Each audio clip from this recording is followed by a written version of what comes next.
You're in college, a few credits shy of graduating, and well, all of a sudden fault. you decide you want to go to Australia for a few months. Explain what the thinking was. Well, by then Larry and I are engaged, and we were talking, and he knew I wanted to be number one. He thought I should try to be. He was such a feminist. He actually made me a feminist. When we were walking on campus, we're holding hands, walking by the courts. He says, "You know, you're a second-class citizen." I said, "What?" And I knew you know how you sense things, but you can't articulate it? Sure. Well, Larry helped me articulate it. He said, "Well, you're a second-class citizen." I said, "What do you mean?" He said, "Well, I'm the 7th man on the 6-man tennis team." He's funny. He was near the end. He said, "And I've got a grant for biochemistry, and I've got money because I'm on the tennis team. And you're the best player in the whole school. You're the best known person. You're the best player." I was probably number 2 in the country by then, or 3. I don't know what it was, but I was, really good by then. Right. And he says, "And why can't you get anything? Because you're a girl." And that just solidified everything from that moment. So he said, "You're a second-class citizen." He said, "That's ridiculous." He said, "You should be getting the most. You bring more prestige to the school than anybody else here." So I thought, gosh, he's probably right. Explain the purpose behind breaking away from the tennis establishment and how that ultimately positively impacted women's tennis. Well, it probably wouldn't happen without the men contract pros. I don't know if people realize, but like Laver missed 5 years. Pancho Gonzalez turned pro, contract pro at 19. So they didn't allow those players, and they were the best players in the world, the men. We didn't have those opportunities. The men had the opportunities.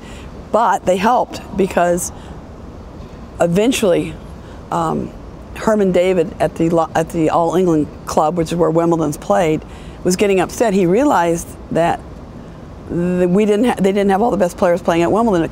They woke him up, because every time somebody would win Wimbledon, they turned pro. They weren't coming back. Mm-hmm. In my heart and mind, of course, I wanted the men and women together. I always wanted us to be one association, be one union. The men rejected us, and they're all my friends that I went dancing with, had dinner with. That was hard to take, because they didn't want to be with us, because they want the money for themselves and all the opportunities, which I don't think it makes a better world. I'm pretty idealistic about that. I still am.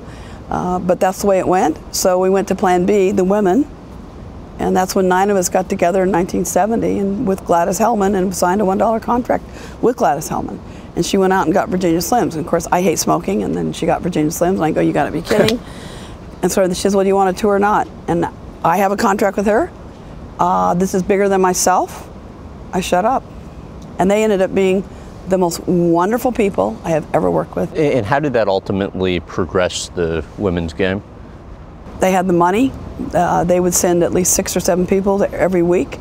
You got to remember, you got to pretend there's no infrastructure. Okay, we signed this $1 contract.